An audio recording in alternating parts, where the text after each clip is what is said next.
교회여 일어나라, 하나님의 영광을 찬송하십시오 라는 제목으로 하나님 말씀을 함께 나누겠습니다. 이제 오늘부터 에베소서 말씀을 통해서 교회여 일어나라 라는 주제로 하나님 말씀을 함께 나누고자 합니다.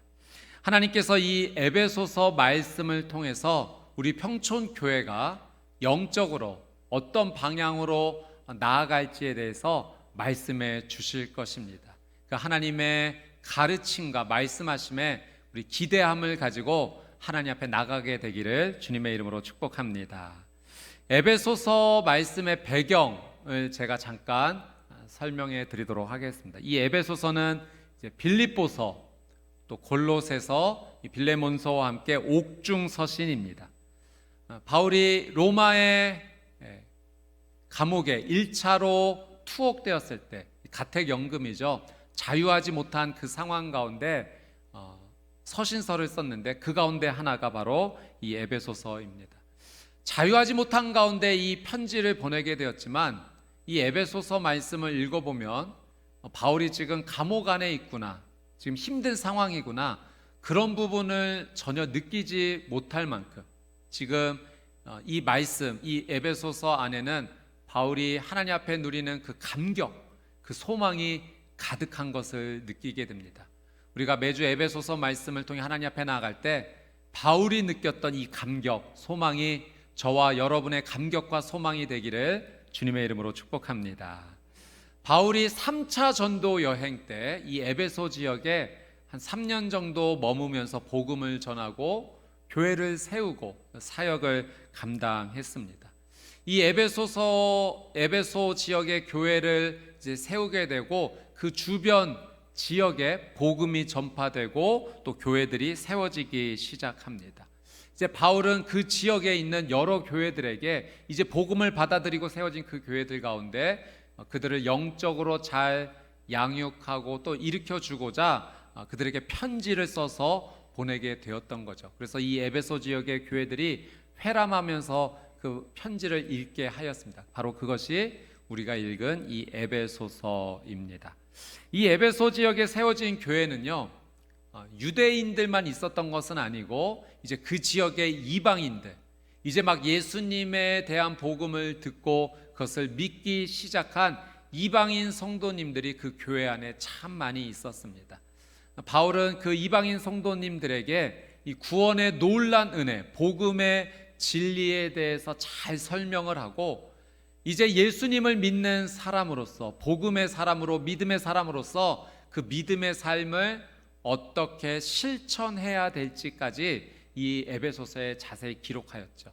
이 에베소서가 모두 6장으로 구성되어 있는데요, 크게 그래서 두 부분으로 나눌 수 있습니다. 1장부터 3장까지는 이 복음에 대한 이론적인 내용이 잘 담겨져 있고 4장부터 6장까지는 이 복음의 진리를 삶에서 어떻게 실천할지에 대한 그 실천적인 내용이 4장부터 6장까지 기록이 되어 있습니다. 제가 이제 에베소서의 말씀에 대한 대략적인 배경을 설명을 드렸고 이제 본격적으로 에베소서 말씀으로 여행을 함께 떠나보도록 하겠습니다. 이 말씀을 통해서 하나님께서 우리 개인과 가정과 교회의 은혜를 허락하여 주실 것이고 믿음으로 일어서는 놀란 은혜가 임할 줄 믿습니다. 자, 오늘 1장 3절에서 14절까지 저희가 함께 읽었는데요, 오늘 말씀에 보면 반복적으로 표현되는 문구, 표현들이 있습니다. 그것이 무엇이냐면 찬송이라는 단어예요. 바울은 찬송하라 라는 이 표현을 반복적으로 오늘 본문에서 사용을 합니다. 자, 3절, 6절, 12절, 14절 말씀인데요, 우리 같이 한번 찬송하라 이 말씀에 염두에 두고 한번 읽어보도록 하겠습니다. 시작. 찬송하리로다 하나님, 곧 우리 주 예수 그리스도의 아버지께서 그리스도 안에서 하늘에 속한 모든 신령한 복을 우리에게 주시되. 6절입니다. 이는 그가 사랑하시는 자 안에서 우리에게 거저 주시는 바 그의 은혜의 영광을 찬송하게 하려는 것이라. 12절입니다. 이는 우리가 그리스도 안에서 전부터 바라던 그의 영광에 찬송이 되게 하려 하심이라. 14절입니다. 이는 우리 기업의 보증이 되사 그 얻으신 것을 속량하시고 그의 영광을 찬송하게 하려 하심이라. 아멘. 바울이 이렇게 반복적으로 하나님을 향한 찬양의 마음을 고백하고 또 이 글을 읽고 있는 모든 독자들에게, 그 에베소 지역의 성도님들에게, 또 심지어 우리에게까지 하나님을 함께 찬양하자고 우리의 손을 붙잡고 하나님 앞으로 함께 나가고 있습니다. 이 바울의 고백을 들으면 그의 고백 가운데 감격적인 그의 마음이 담겨져 있는 것을 느끼게 됩니다. 여러분, 우리가 누군가를 찬양하게 될 때 이 찬양이 그냥 나오지 않습니다. 누군가를 찬양한다는 것은 그에 대한 존경의 마음을 표현하는 것이고 또 존중하는 마음을 가지고 그를 높여주는 것이죠. 칭찬하고 격려하는 것입니다. 이런 상대를 향한 존중과 존경과 높임과 칭찬과 격려가 언제 우리의 입술에서 터져 나오는가? 그 칭찬, 찬양을 받을 그 대상이 큰 감격을 주었을 때 우리가 그 찬양의 고백이 터져 나오는 겁니다. 예를 들면 이런 것이죠. 어느 날 한 가정의 아버지와 어린 아들이 이제 TV를 보면서 뭐 재밌는 게 없을까 이렇게 아버지가 TV 채널을 돌리고 계셨습니다. 그러다가 이제 미스 코리아 대회가 나오는 그 프로를 보고 미스 코리아 대회 하네, 이것 좀 봐야겠다라고 이야기를 하고 그것을 보고 있는데 아주 어린 아들, 한 6살, 7살 이 아들이 궁금했던 거예요. 아빠, 미스 코리아가 뭐예요? 라고 했을 때 아주 친절하게 아버지가 설명을 해 주었습니다. 우리나라에서 가장 예쁜 여자를 뽑는 대회야. 아버지의 이 설명을 들은 이 아들이요, 아주 진지하게 아빠를 쳐다보면서 이렇게 말했다고 합니다. 그런데 아빠, 그러면 우리 엄마는 거기에 왜 안 나갔어요? 이제 이 이야기 들으면 엄마는 어떻게 돼요? 감격하는 거죠. 우리 아들이 엄마를 이렇게 생각하고 있었구나.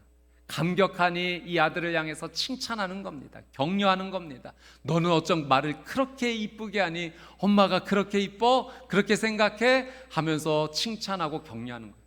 여러분, 이렇게 감격을 받게 되면 그 대상에 대해서 칭찬과 격려의 언어들이 쏟아져 나오는 거죠. 사도 바울이 그러한 겁니다. 하나님께로부터 감당할 수 없는 감격을 받은 거예요. 하나님께서 주신 이 감격 때문에 그가 가만히 있을 수가 없었어요. 하나님을 찬양합니다. 높입니다. 하나님, 어떻게 이렇게 놀라운 감격을 나에게 주실 수 있나요? 하나님께서 주신 그 은혜에 대해서 감격하면서 하나님을 찬양한다라고 고백하고, 본인으로만 끝나는 것이 아니라 지금 이 편지를 읽고 있는 독자들에게, 그래서 우리 하나님을 이렇게 찬양해야 됩니다, 우리의 손을 붙잡고 끌고 가고 있는 겁니다. 자, 사도 바울이 어떤 이유 때문에 하나님께 이렇게 감격하게 됐는지 오늘 말씀을 통해서 그 3가지 감격의 이유를 우리가 함께 볼 수 있습니다. 자, 첫 번째, 사도 바울이 하나님께 감격한 이유, 성부 하나님께서 나의 구원을 계획하셨다는 겁니다. 성부 하나님께서 우리를 구원하시고자 하나님께서 그 사랑의 마음으로 계획하셨다는 것을 사도 바울이 알게 되었고 감격하게 되었죠. 자, 그 감격의 내용이 3절, 4절, 5절에 나와 있는데요. 우리 3절, 4절, 5절의 말씀을 읽을 때 노란색으로 표시된 부분만 우리가 같이 한번 읽어보도록 하겠습니다. 자, 3절, 4절, 5절 우리 노란색으로 된 부분만 읽는 겁니다. 시작. 하나님 아버지께서 창세 전에 우리를 택하사 사랑 안에서 자기의 아들들이 되게 하셨으니. 자, 다시 한번 읽어봅니다. 그 의미를 한번 생각해 보면서 시작. 하나님 아버지께서 창세 전에 우리를 택하사 사랑 안에서 자기의 아들들이 되게 하셨으니. 아멘.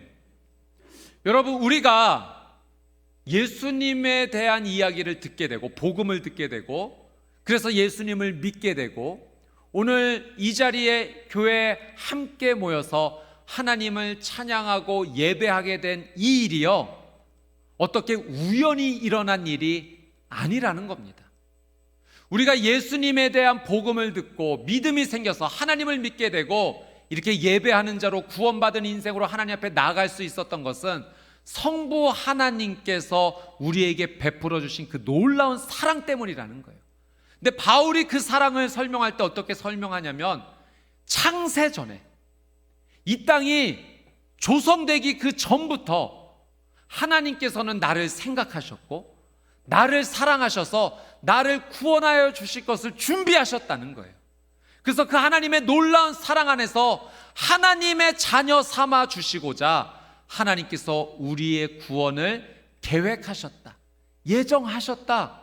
사도 바울은 그 하나님의 구원의 계획, 나를 향한 구원의 계획을 깨닫고 그 성부 하나님에 대해서 엄청나게 감격한 겁니다.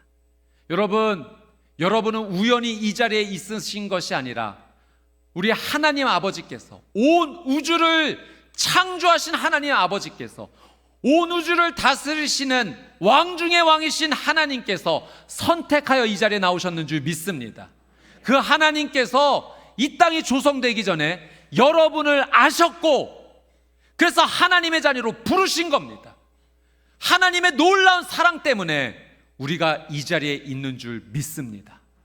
바울이 이 사랑을 깨달으니 감격을 하였던 거죠. 그러니 그 입술에서 터져 나온 겁니다. 찬송하리로다 하나님. 그 하나님 아버지에 대한 감격의 고백이 바울의 입술 가운데 온전히 있게 되었어요. 자, 바울이 감격했던 두 번째 이유, 성자 예수님께서 나의 죄를 사하여 주셨기 때문입니다. 성자 예수님께서 우리의 모든 죄를 용서해 주셨기 때문에 그 사실로 말미암아 감격하며 하나님 앞에 찬양하는 겁니다. 자, 7절 말씀 같이 한번 읽어봅니다. 시작. 우리는 그리스도 안에서 그의 은혜의 풍성함을 따라 그의 피로 말미암아 속량 곧 죄사함을 받았느니라. 아멘. 바울이 이 찬송이 터져 나왔었던, 감격할 수밖에 없었던 이유는 성자 예수님께서 자신의 죄를 사하여 주셨기 때문이다 라고 고백합니다. 이 7절 말씀해 보니까 속량이라는 표현 단어가 나오죠. 이것은 노예가 해방되는 것을 의미합니다. 그 노예가 갇혀 있다가, 붙잡혀 있다가 이제 그 붙잡힘에서 풀려나게 된 것, 그것이 바로 속량, 구속입니다. 여러분, 노예가 풀려나게 되고 자유하게 되는 것은 그냥 이루어지지 않습니다. 그 노예에 대한 돈을 반드시 지불해야 돼요. 속전을 지불해야 되는 겁니다. 여러분, 어떤 한 노예가 있었는데 어떤 한 사람이 그 노예에 대한 값을 그 주인에게 지불해서 그 노예를 데려와서 이렇게 말하는 겁니다. 나도 당신을 이제 구속하지 않고 붙잡아 두지 않고 이제 당신을 자유하게 풀어줍니다. 내가 당신에 대한 값을 지불했으니 이제 당신은 자유입니다. 마음껏 나가서 그 자유를 누리십시오라고 그렇게 자유하게 해주었다면 이 노예가 누리게 되는 그 감격, 그 기쁨, 그 감사가 얼마나 큰 것이겠습니까? 여러분, 이 놀라운 기쁨과 감사와 자유함의 은혜를 누가 주셨는가? 우리 주 예수 그리스도께서 우리에게 주셨다는 거예요. 우리는 죄인입니다. 이 죄로 말미암아 이 죄의 마지막은 무엇인가? 죽음이에요. 모든 죄인은 그 마지막이 죽을 수밖에 없어요. 영원한 죽음에 사로잡히게 됩니다. 그런데 이 죽음에 사로잡힘에서 우리를 풀어주시고자, 자유하시고자 우리 주 예수 그리스도께서 그 십자가에서 마땅히 죽어야 될 나를 대신하여 대신 죽어주심으로 말미암아 우리를 구원하여 주신 것입니다. 우리가 죽음으로 끝날 수밖에 없었는데 예수 그리스도께서 나를 대신하여 죽어주심으로 말미암아 그 보혈을 흘려주심으로 말미암아 우리의 모든 죄가 사여지게 되었고 생명으로 옮겨지는 놀라운 은혜가 임하는 줄 믿습니다. 사도 바울이 예수 그리스도의 이 놀라운 사랑, 어떻게 우리를 창조하신 창조주 하나님께서 그 피조물을 대신하여 죽어줄 수 있냐는 거예요. 말도 안 되는 사랑의 사건이 일어난 겁니다. 어떻게 하나님께서 그 일을 해주셨는가? 그 감격으로 하나님을 향해 깊이 찬양하며 나가는 것이죠. 여러분, 제가 예전에 그 서점에 한번 가서 책을 구매하고 계산을 했더니 계산해 주신 분이 그 책에 이렇게 스티커를 하나 붙여주시더라고요. 계산 완료. 이제 계산이 완료된 그 책은 이제 누군가 주장하지 못하는 거예요. 이미 지불이 다 끝났기 때문입니다. 여러분, 예수 그리스도께서 십자가에서 보혈을 흘려주심으로 그 보혈로 우리에게 하나를 써주셔서 스티커 붙여주신 겁니다. 뭐라고 써주셨냐면 다 용서되었음. 여러분, 예수 그리스도의 보혈을 믿는 자들에게 예수님께서 직접 그 보혈로 다 용서되었음, 그 스티커를 붙여주셨는 줄 믿습니다. 여러분, 이제 사탄이요, 우리가 죄인이라고 주장할 수 없는 거예요. 우리가 죄인이기 때문에 지옥 가야 된다라고 이의 제기할 수 없습니다. 그럴 때마다 우리는 예수 그리스도의 보혈로 써준 다 용서되었음, 이것을 보여주면 되는 줄 믿습니다. 예수 그리스도의 이 보혈을 믿는 자들에게 예수님께서 직접 다 용서되었음, 이미 내가 다 대가를 치루었음, 그 놀란 은혜를 우리에게 허락해 주신 겁니다. 7절 말씀해 보니까 그 피로 죄사함 받은 것이 어떻게 이루어졌는가? 그리스도 안에서라고 사도 바울이 분명히 고백합니다. 여러분, 이 에베소서 말씀에 그리스도 안에서라는 표현이 참 많이 나오는데요, 바울이 이런 의미로 사용한 겁니다. 두 가지 의미가 있는데, 그리스도 안에서란 그리스도와 연합하여라는 의미입니다. 여러분, 우리가 죄사함의 놀란 은혜를 받은 것, 예수 그리스도와 연합하여 그 십자가에서 우리의 모든 죄가 못 박혔기 때문인 줄 믿습니다. 그리스도와 연합하는 놀란 은혜를 주셨기 때문에 우리의 모든 죄가 사함받을 수 있게 된 거예요. 두 번째로, 그리스도 안에서란 그리스도를 통하여라는 의미입니다. 여러분, 우리를 구원하여 주신, 우리의 모든 죄를 사하여 주신 분이 누구이십니까? 예수 그리스도인 줄 믿습니다. 그분을 통하여서 이루어진 일이에요. 여러분, 예수 그리스도를 통하여 구원을 받는 것인데, 이것으로 부족하다, 무엇인가 더 필요하다 말하는 모든 것은 다 이단입니다. 예수 그리스도를 믿을 뿐만 아니라 더 나아가 자신의 교주를 믿음으로 구원을 얻는다, 그것이 다 이단의 주장이에요. 여러분, 이런 주장에 현혹되지 마십시오. 누가 성경 공부하고 하자고 이렇게 끌고 가면 단호하게 끊으십시오. 여러분, 처음에는 그럴듯하게 하면서 나중에 마지막에 가서 그런 얘기하는 거예요. 이미 다 빠뜨려 놓고 이제 예수님을 믿는 거 외에 자신의 교주를 구세주로 인정하라는 겁니다. 여러분, 이런 이단의 현혹에 빠지지 말고 오직 예수 그리스도를 믿음으로 구원 얻음을 믿으며 예수님만으로 그 구원의 고백을 하는 저와 여러분이 되시기를 주님의 이름으로 축복합니다. 바울이 예수 그리스도의 이 죄사함의 은혜에 감격하며 하나님을 지금 찬양하는 것이죠. 자, 세 번째, 바울이 감격했던 그 이유, 성령 하나님께서 나의 구원을 보증하시기 때문입니다. 성령 하나님께서 우리의 구원을 보증하신다, 그 사실 때문에 사도 바울이 감격에 감격을 합니다. 자, 13절 14절 말씀 같이 한번 읽습니다. 13절 14절 시작. 그 안에서 너희도 진리의 말씀 곧 너희의 구원의 복음을 듣고 그 안에서 또한 믿어 약속의 성령으로 인치심을 받았으니 이는 우리 기업의 보증이 되사 그 얻으신 것을 속량하시고 그의 영광을 찬송하게 하려 하심이라. 아멘. 자, 바울이 이 구원의 놀란 은혜에 대해서 설명을 하면서 우리가 이 하나님으로부터 말할 수 없는 구원의 은혜를 입게 되었는데, 이 구원을, 이 복음을 듣고 믿게 되었을 때 성령님으로 우리가 인치심을 받는다라는 표현을 합니다. 여러분, 인치심을 받는다, 인친다라는 이 표현은요, 도장 찍는다라는 의미예요. 이 당시에 지금도 이 도장이 큰 효력이 있죠. 도장을 찍는다는 것은 이제 도장을 찍음으로 그것은 내 소유입니다 라는 의미가 담겨져 있는 거예요. 내 소유일 뿐만 아니라 이제 그것은 내가 보호하고 내가 관리할 겁니다, 나의 책임입니다라는 의미가 담겨져 있는 거죠. 그래서 그 로마 시대 때 이제 가축에게 인쳤습니다. 도장 찍었어요. 그러면은 그 가축은 도장 찍은 자의 소유가 되는 거고요, 도장 찍은 자는 이 가축을 내가 끝까지 책임지고 보호하겠다라는 그 책임을 갖게 되는 겁니다. 여러분, 하나님께서 우리를 자녀 삼아 주심으로 우리에게 도장 찍어 주셨어요. 우리가 하나님의 소유이고 이제 하나님께서 끝까지 책임져 주신다라는 그 의미로 우리에게 도장 찍어 주셨는데, 그 도장이 바로 성령님이라는 것입니다. 여러분, 성령님께서 우리의 이 구원이 멈추지 않고 끝까지 하늘 날아가는 그때까지 온전하게 이루어질 수 있도록 성령님께서 우리와 함께 동행해 주시며 우리의 구원을 완성시켜 주실 줄 믿습니다. 여러분, 말씀해 보니 보증이라는 표현을 사용합니다. 14절에 바울은 성령님께서 우리의 보증이시다. 보증은 완전한 책임인 거죠.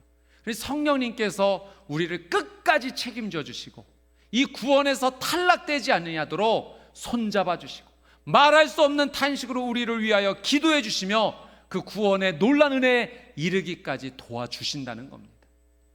여러분, 내가 구원받은 이 놀라운 은혜는요, 어쩌다가 아주 우연스럽게 일어난 일이 아니라는 거예요. 사소한 일이 아닙니다. 여러분이 이렇게 예수님에 대한 복음을 듣고 예수님을 믿고 오늘 이 자리에 나와 나를 구원해 주신 그 하나님의 놀라운 은혜에 감격하며 찬양하며 예배할 수 있게 된 것은요, 여러분, 삼위 하나님께서 모두가 함께 모여서 일하여 주신 덕분입니다. 여러분의 구원은 성부 하나님, 성자 예수님, 성령 하나님께서 함께 모여서 긴밀하게 회의하시고 협력하여서 이 놀라운 은혜를 우리에게 주신 것입니다. 성부 하나님께서 창세전부터 나를 사랑 안에서 하나님의 자녀가 되게 하실 것을 계획하셨고 예정하셨고, 그래서 예수 그리스도를 통하여 그 십자가 보혈의 놀라운 은혜를 통하여 죄사함 받을 수 있는 길을 열어주셨으며, 그 놀라운 은혜를 우리가 믿고 나아갈 때 이 구원의 은혜에서 떨어지지 아니하도록 성령님께서 나의 보증이 되사 인치심이 되사 우리의 손을 붙잡고 끝까지 동행하여 주시는 놀라운 은혜인 줄 믿습니다. 사도 바울이 이 놀라운 하나님의 사랑을 느끼게 되니, 깨닫게 되니 눈물이 터져 나오는 거예요. 감격에 감격을 한 겁니다. 내가 뭐라고, 이 피조물 하나가 뭐라고, 그 위대하신 창조주 하나님께서, 성부 하나님께서, 성자 예수님께서, 성령 하나님께서 그렇게 마음을 합치셔서 나를 구원해 주시려고 그 놀라운 사랑을 베풀어 주셨습니까? 감격에 감격을 하여 그 찬송이 터져 나오고, 그리고 이 글을 읽는 에베소 교회 성도님들 뿐만 아니라 지금 우리에게까지 그 하나님의 위대한 사랑을 찬양하자라고 권면하는 겁니다. 여러분, 우리가 삶을 살아가는 여정에서도 큰 사랑을 느끼고 경험하게 되면 너무나 감격되지 않습니까? 인생이 변화가 되는 거예요. 제가 예전에 어느 한 책에서 글을 읽다가 우리의 사람의 삶에서도 이렇게 큰 사랑, 맞아, 이런 큰 사랑이 있어 한번 느껴봤던 적이 있습니다. 이런 내용이에요. 이분이 국민학교 5학년 시절 운동회에 있었을 때의 그 추억을 글로 써주셨는데, 본인은 학교에서 운동회 있을 때마다 엄마에게 안 알려줬다는 거예요.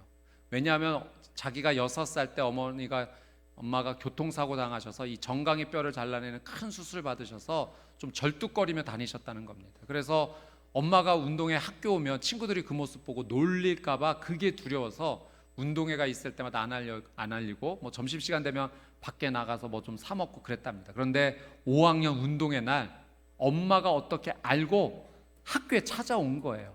왜 운동회인데 말 안 했어? 이리 와서 이것 좀 먹으면서 급하게 준비한 음식을 이제 풀어놓는데, 이제 이분은 이제 한 가지 생각밖에 없는 거예요. 운동회 빨리 끝났으면 좋겠다. 그리고 먹는 둥 마는 둥 이렇게 하고 있는데 갑자기 담임 선생님 오시더니 청천벽력의 말씀을 하시는 거예요. 자, 이제 다음 경기는 반장이랑 엄마랑 2인 삼각 하니까 이제 준비해. 그 말씀하고 이제 선생님이 가신 겁니다. 자, 제가 이제부터 그 쓴 글을 그대로 한번 읽어드릴게요. 내 얼굴은 하얗게 질리고 말았다. 나는 도살장에 끌려가는 소처럼 엄마에게 선생님 말을 전했다. 엄마 또한 난감한 표정을 지으며 망설이는 모습이 역력했다. 하지만 엄마는 내가 잘할 수 있을지 모르겠지만 우리 딸과 함께라면 한번 뛰어볼게라며 힘겹게 몸을 일으켰다. 엄마와 다리에 끈을 묶고 나란히 출발선에 섰다. 얼굴이 화끈 달아오르고 이마에선 땀이 비오듯 쏟아졌지만 애써 덤덤한 표정으로 결승선만 바라보았다. 총성이 울리자 엄마와 나는 왼발 오른발 왼발 오른발 하면서 천천히 달렸다. 마음이 급한 나머지 출발과 동시에 넘어진 친구도 있고 쿵짝 장단 맞추며 힘차게 나가는 친구도 있었다. 하지만 엄마와 나는 느린 걸음으로 결승선을 향해 갔다. 차근차근 걷는 우리를 보고 여기저기서 박수를 보냈다. 그리고 마침내 도달한 결승선. 믿을 수 없었다.